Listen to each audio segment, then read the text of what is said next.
Hey everyone, after dropping their first game to Texas on Saturday, Alabama is in the process of regrouping and prepping for a trip to Florida against a non-Power 5 opponent. This Saturday, the Crimson Tide will be in Tampa to take on South Florida. The Bulls and the Tide have only met once on the field, and that game took place in 2003 at Legion Field. 2003 was also the last time that an Alabama Crimson Tide football squad played a road game at a non-Power 5 program. In 28 years of coaching, Nick Saban has never faced South Florida, but he is intrigued with the opportunity of playing a significant contest in the Sunshine State. I think these guys have made tremendous improvement in their team and the quality of the players and all that. I mean, it's a game that's going to be on TV.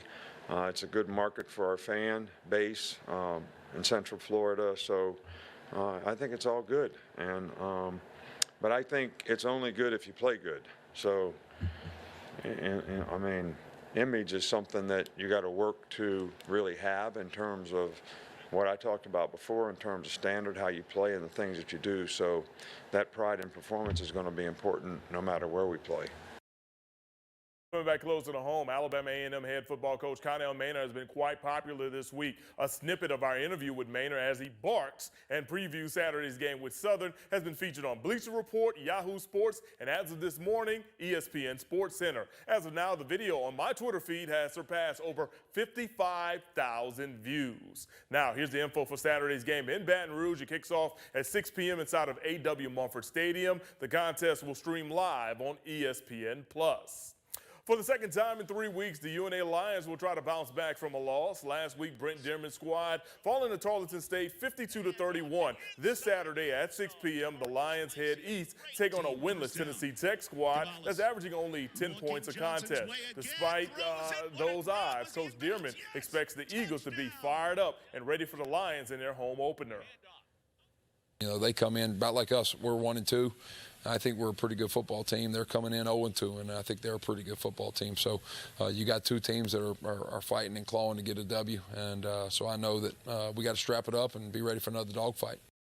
Hey, let's take a sports media timeout. Coming up next, we've seen some wild animals at sporting events, but have you ever seen one like this? We'll talk about it after the break.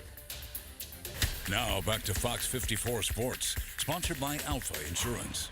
Welcome back, Pandas. At Smokies tonight, Rocket City down 3-0 and going down by more. Casey Opitz connects on a line drive up the middle, driving in 2 runs for the Smokies, and they now take a 5-0 lead on Rocket City, and we're only in the 3rd inning. Later on, it's 6-0. That's when the Pandas get on the board. Gabe Matthews finding a sweet spot right up the middle for the line drive of his own. He will bring in a pair of runs that makes it 6-2. But the Smokies would extend their lead at the bottom of the frame. Owen Casey doubles on a line drive in center field. B.J. Murray will go and score. Let's check out your final score from Kodak, Tennessee this evening as the Smokies beat the Pandas once again by a final of 8-7. The Pandas have now lost 9 of their last 10, and the series will continue on tomorrow.